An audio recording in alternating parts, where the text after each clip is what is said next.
Olá pessoal, aqui é o Jardel Barros mais uma vez. É uma honra estar aqui com você, podendo compartilhar de informações, de conhecimento sobre cidadania, sobre política, para a gente poder impactar positivamente o cenário do nosso país. Já queria aproveitar para pedir para você curtir, para você se inscrever no meu canal, nas minhas redes sociais e no meu blog, que é o jardelbarros.com.br, e também a minha página no Facebook, que é o facebook.com/sigojardelbarros. Ok? No vídeo de hoje a gente vai falar sobre um tema que é interessante, está na boca de todo mundo, polêmico pra caramba, que é sobre os direitos humanos. E eu queria trazer um pouco do que eu penso sobre isso, por isso eu te convido a me acompanhar nesse vídeo.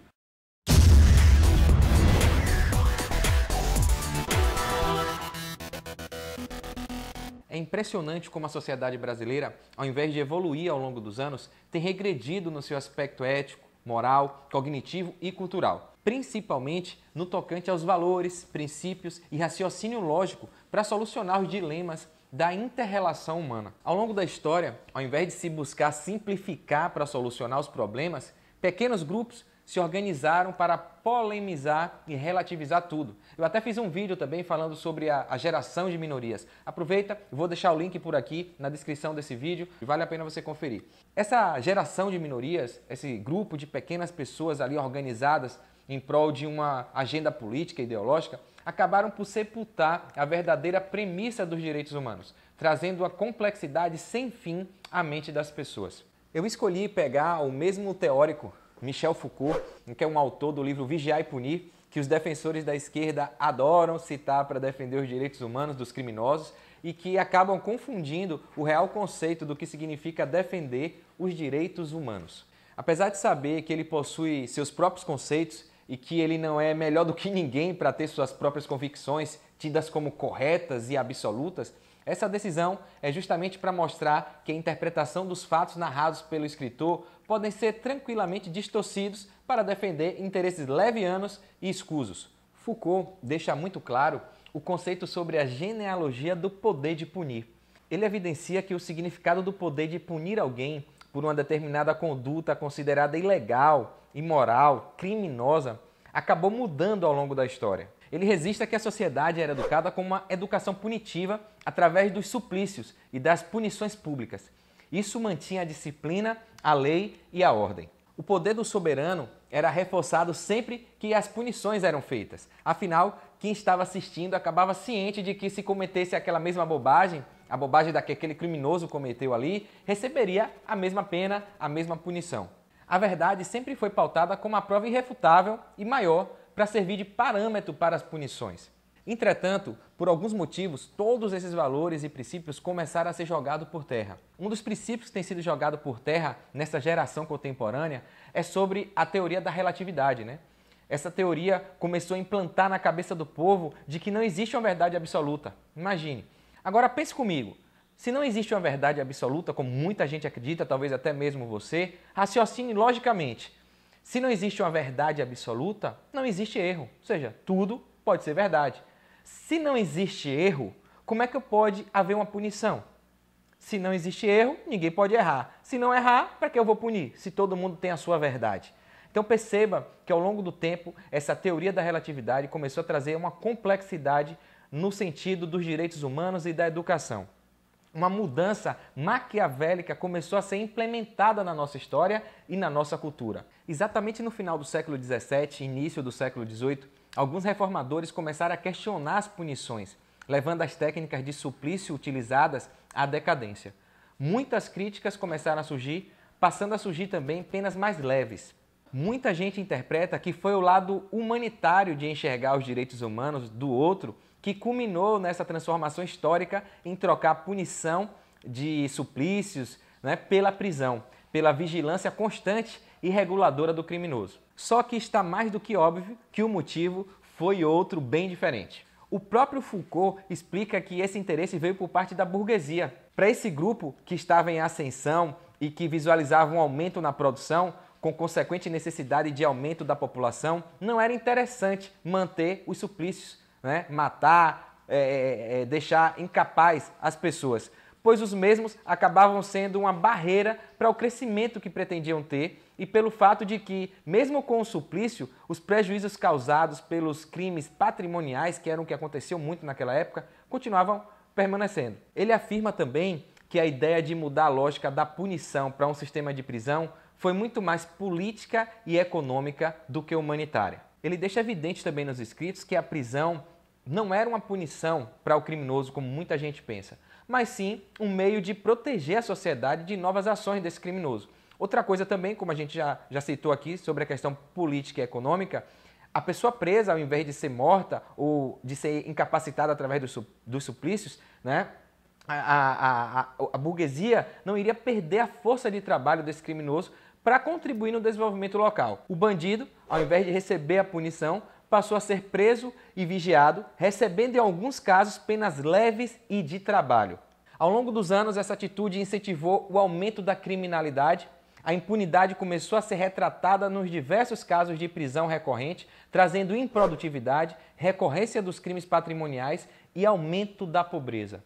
Algumas pessoas do próprio grupo de reformadores que haviam feito críticas e ajudado a acabar com o sistema punitivo de suplícios e tal, perceberam que tinham dado um verdadeiro tiro no pé. Só que agora é que vem o pior de toda a história. Ao invés de reconhecerem um erro e voltarem ao antigo sistema de punições que sempre havia funcionado para manter a lei, a disciplina e a ordem, sabe o que essas pessoas inventaram? Pasmem, começaram a colocar a culpa no sistema prisional. Passaram a acusar a prisão de incentivar o aumento da criminalidade porque servia de escola quando criminosos novos se juntavam com os velhos. Acusavam a prisão de deixar a família do criminoso em dificuldades, em estado de miséria, contribuindo indiretamente para a formação de mais criminosos e que a prisão, é óbvio, estava causando reincidências. Grande novidade. Você percebeu algo em comum com o discurso de um grupo de militantes políticos que a gente tem aqui no Brasil? Temos um grupo de pessoas que querem acabar com o poder de polícia. Vivem defendendo a impunidade, querem acabar com o sistema prisional e tudo usando a ridícula justificativa de que é em favor do respeito aos direitos humanos. Que distorção, hein? O engraçado é que quando existiam os suplícios, que o criminoso morria pelos crimes que cometia, não tinha nada disso. As coisas funcionavam perfeitamente. Esse tipo de ideologia totalmente equivocada, há algumas décadas, está sendo implantada pelo grupo da esquerda no Brasil. Eu vou te dar alguns exemplos. Qualquer semelhança não é mera coincidência. Tudo é válido para manter a agenda política, mesmo que o tiro saia pela culatra. O orgulho e a convicção de terem a razão não os deixa reconhecer o erro. A maioria dos pobres não entravam na faculdade. O que é que esse grupo fez? Ao invés de investirem na educação básica, tornou a prova mais fácil e estabeleceram mecanismos de cotas para deixar o pobre entrar na faculdade. O analfabetismo estava grande demais. O que é que eles fizeram? Ao invés de incentivar a leitura e a escrita, passou a considerar como alfabetizado quem consegue escrever o próprio nome simplesmente. A pobreza era grande. O que é que eles fizeram? Ao invés de investir no aumento da produção, do empreendedorismo, na educação, nas oportunidades de trabalho, baixou a linha da pobreza e passou a considerar como classe média quem ganha a partir de R$ 291 por mês. O desemprego era grande. O que é que esse grupo fez? Ao invés de gerar emprego, de gerar oportunidades, de melhorar a mentalidade das pessoas, passaram a considerar como empregado todos que recebem o Bolsa Família, que é um programa criado por eles mesmos, né? E empregados também todos aqueles que não estão procurando emprego. Veja só que distorção. A saúde estava ruim, como sempre esteve, mas o que é que esse grupo fez quando chegou no poder? Continuou aplicando a mesma teoria equivocada de cuidar da consequência ao invés de cuidar da causa, né, do problema.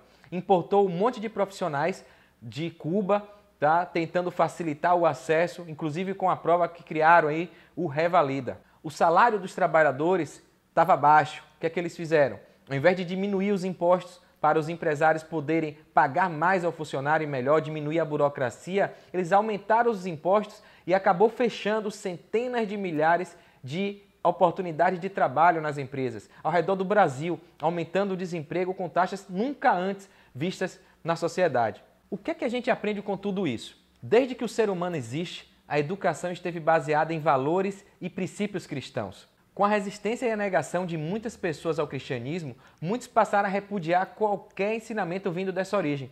Tal distanciamento nos fez chegar ao ponto de ver pessoas defendendo e protegendo criminosos em detrimento das vítimas, dizendo que os criminosos precisam da educação e não de punição. Esse tipo de comentário e posicionamento é comum em pessoas que desconhecem o verdadeiro conceito e significado do que é educar.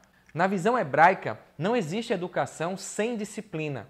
Não existe educação de uma nação sem punição de um criminoso. Eu decidi gravar esse vídeo e também escrevi um artigo, e vou deixar o link na descrição do vídeo, em algum lugar aqui, lá no meu blog, jardelbarros.com.br, falando sobre todo esse assunto que a gente está abordando aqui, justamente para apresentar argumentos simples e precisos sobre o famigerado e distorcido direitos humanos no Brasil. Primeiramente, é importante entender o conceito da palavra direitos. Direitos e deveres foram termos criados para trazer o conceito de cidadania com responsabilidade às pessoas. O princípio lógico é que primeiro você assume o compromisso com os seus deveres, trabalha, contribui de forma positiva para depois receber a recompensa e ter os seus direitos garantidos. Em resumo, só tem direito aquele que cumpriu com o seu dever. Pelo menos era para ser assim. Quebrar essa regra de ouro é acabar com a meritocracia e estimular a impunidade. Infelizmente, mais uma vez, esses extremistas, ativistas radicais, grupinho de minorias, decidiu distorcer os fatos. Criou-se a cultura apenas do exigir direitos, sem impor qualquer responsabilidade para com os deveres. Tudo isso é óbvio, culminou para chegarmos onde chegamos. Uma sociedade cheia de direitos teóricos, fantasiosos, onde na prática não são respeitados por conta da inexistência de uma cobrança dos deveres. Infelizmente, os deveres foram tão esquecidos que a prova cabal desse fato é a própria Constituição de 88. Um documento recheado de direitos e quase sem dever algum para a gente poder cumprir. Em síntese, ao longo da história, está mais do que evidente de que os direitos não podem ser dados, eles devem ser conquistados. É assim que a sociedade se desenvolve com eficácia, eficiência e efetividade. Vamos definir agora o conceito da palavra humano. Podemos definir o significado dessa palavra analisando duas vertentes. Primeiro, como substantivo. Acaba sendo uma palavra com origem do latim humanus e designa o que é relativo ao homem como espécie. O que distingue essa espécie humana dos outros animais é o simples fato de a gente poder agir com racionalidade. Um outro aspecto que a gente pode interpretar o significado da palavra humano é como verbo. O termo humano utiliza-se também como adjetivo com o significado de bondoso ou generoso, compreensivo ou até tolerante. É um termo muito utilizado para caracterizar os profissionais da sua relação com seus clientes, principalmente na área de saúde, né? Quando colocam assim, esse profissional ele é muito humanizado, ele é um profissional muito humano, tá? Geralmente essas pessoas são qualificadas como humanas, aqueles profissionais que tratam seus clientes com um especial cuidado, que procuram ouvi-los atentamente e os orientam da forma mais agradável possível. A pergunta que não quer calar é: qual conceito a política dos direitos humanos assume no Brasil para poder justificar o ser humano a quem pretende defender? O conceito de substantivo, que analisa a racionalidade para nos distinguir dos animais irracionais e que possui instintos primitivos? Ou o conceito de verbo, que analisa a pessoa pelos seus atos de bondade, generosidade, compreensão e tolerância? Quem sabe até mesmo as duas coisas, né? O fato é que, em ambas as situações, a pessoa, quando se torna um criminoso, um bandido, inquestionavelmente deixa de ser humano. Ele infringe os princípios e premissas dos dois conceitos elencados anteriormente aqui por mim. Ou seja, infringe os princípios tanto quanto realiza atos grotescos, primitivos de agressividade, desprovido de qualquer racionalidade, quanto ao agir sem nenhuma bondade, generosidade, compreensão ou tolerância para com o outro. Ou seja, que falácia é essa de um grupinho insistir em querer dar direitos humanos para quem decide deixar de ser humano? Chega de querer dar direitos humanos a quem não é um humano de direito. A própria Declaração Universal dos Direitos Humanos da ONU afirma que todos os seres humanos nascem livres e iguais em dignidade e em direitos. Dotados de razão e de consciência, devem agir uns para com os outros em espírito de fraternidade. Que espírito de fraternidade há num assassino, num estuprador, num ladrão? Esse é digno de ter algum direito humano, uma vez que não respeitou o direito humano do outro? Será que não são argumentos claros para a gente poder refletir melhor sobre o que a gente está defendendo por aí? Afinal, acredite, infelizmente, há quem queira tirar a culpa desse cidadão que fez tudo em sã consciência e em razão e colocar no Estado. Dizer que o criminoso é vítima da sociedade, é o Estado ineficiente que forma o criminoso. É daí que surge a famosa frase dos defensores de esquerda que amam distorcer os fatos. Ele não tem culpa, é um coitado, é vítima da sociedade, o Estado que não garantiu as coisas que devia para ele e por isso ele é assim. Precisamos cair na real, precisamos entender de fato que cada um precisa ter a responsabilidade sobre os seus atos. Por fim, vamos juntar as duas palavras e analisar o conceito do termo direitos humanos. O entendimento da ONU é que os direitos humanos, como eu já disse, são direitos inerentes a todos os seres humanos, independentemente de raça, sexo, nacionalidade, etnia, idioma, religião ou qualquer outra condição. Ou seja, qualquer tentativa de dar vantagens ou privilégios a qualquer grupo social em detrimento de outro é atentar contra os direitos humanos, estabelecidos pela própria ONU. A menor minoria que existe é o indivíduo na sua qualidade de ser humano. Esse é o princípio base para descartar qualquer tentativa leviana de interpretações equivocadas. Aqui vai, agora, o entendimento distorcido de alguns defensores da esquerda sobre o que é direitos humanos. Direitos humanos, segundo eles, são todos os direitos relacionados à garantia de uma vida digna a todas as pessoas. Vejam só, os direitos humanos são direitos que são garantidos à pessoa pelo simples fato de ser humana. Assim, os direitos humanos são todos os direitos e liberdades básicas considerados fundamentais para a dignidade. Os direitos humanos, segundo eles, ainda incluem o direito à vida e à liberdade, a liberdade de opinião e de expressão, o direito ao trabalho e à educação, entre muitos outros. Todos merecem estes direitos sem discriminação. Vejam só que peso colocaram sobre o Estado, né? A Constituição Cidadã trouxe elencado alguns direitos e essa galera de esquerda adora distorcer e dizer que é o Estado que tem que garantir tudo para todo mundo e que as pessoas acabam sendo aí, né, bebês ineficientes, incapazes e que não podem ter a sua autonomia, o seu protagonismo. Mas eu queria fazer um contraponto, né? Quem melhor do que a própria pessoa para garantir a continuidade da sua vida? Não precisa ser nenhum expert para entender o absurdo que é querer transferir para terceiros, para o Estado, a garantia da vida de todas as demais pessoas sem qualquer ressalva ou exceção. Essa distorção faz com que qualquer pessoa cometa um ato criminoso, mate alguém, desrespeitando o direito à vida do outro e ainda queira se defender usando o argumento de que possui direito à sua vida. Quem não tem respeito à vida merece perder a sua própria vida. Essa é a essência dos direitos humanos que estão querendo enterrar para disseminar a impunidade e o caos. Aproveitando a fonética, fazendo uma analogia com os direitos humanos, a esquerda mais parece defender os direitos dos manos. Foi justamente em 1888 que tudo começou a piorar com a tal da Constituição Cidadã. De forma sorrateira, colocaram esses conceitos distorcidos como artigos constitucionais, obrigando ao Estado a árdua tarefa de garantir um monte de coisas que, na verdade, é o próprio indivíduo que tem que se responsabilizar. O indivíduo que é o gerador de riqueza, é o indivíduo que é o agente de mudança em qualquer sociedade. Não existe Estado sem indivíduos. Talvez você deva estar se perguntando, mas Jardel, por que fizeram isso? A resposta é simples. Para ganhar a simpatia das pessoas e criar um exército de eleitores dependentes de quem está no poder. Ao invés de estimular as famílias a serem geradoras de riquezas e agentes de transformação, protagonistas da sua vida, criaram políticas públicas para incentivar as famílias a serem omissas e dependentes do governo. Infelizmente, os direitos humanos dos criminosos passaram a ser prioridade frente aos direitos humanos das vítimas. Essa é a consequência da completa distorção do verdadeiro conceito de direitos humanos.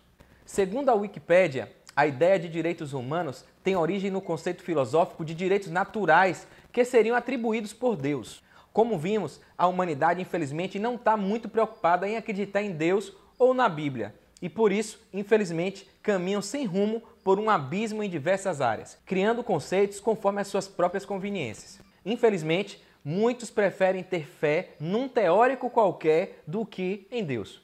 Por fim, Para esse vídeo não ficar muito longo, eu gostaria de convidar você a se juntar a mim nessa luta para a gente poder resgatar os valores e princípios dos verdadeiros direitos humanos. A política é que é a grande ferramenta que nós temos para evitar essas distorções. É na política que a gente pode ocupar o espaço, fazer leis, revogar leis incoerentes e sim trazer de fato a verdade, trazer de fato uma coerência nas nossas políticas públicas, no nosso dia a dia. Então, é por isso que a gente precisa estudar, pesquisar, conhecer um pouco mais sobre esse assunto que muita gente negligencia, acha chato, mas decidi sair da omissão e convido você também a se juntar a mim, sair da omissão. Conheça o projeto do Partido Novo, eu vou deixar um link aqui de um vídeo que eu fiz explicando sobre esse projeto, o que é o Partido Novo, a diferença dele perante os outros partidos. Afinal, existe tanto partido aí que na teoria tudo é muito bonito, tudo muito perfeito, mas na prática nada condiz com a realidade que a gente vê. Então, se você gostou desse vídeo, dá um like aí, curtir, compartilha para que as pessoas possam pegar essa informação. Vou deixar o link, como eu falei, desse vídeo que eu fiz sobre o Partido Novo na descrição do vídeo, nos comentários e também em algum lugar vai aparecer por aqui para você clicar e conhecer um pouco mais a fundo sobre esse projeto, porque a gente precisa de apoiador. Nosso maior desafio é capital humano, é pessoas que queiram de fato contribuir de forma positiva e impactar, ser protagonista das mudanças que a gente tanto quer. Não dá mais para a gente ficar terceirizando as coisas, esperar acontecer, cair do céu. Como diz a música do Geraldo Vandré, quem sabe faz a hora, não espera acontecer. Um forte abraço, sucesso e fique com Deus.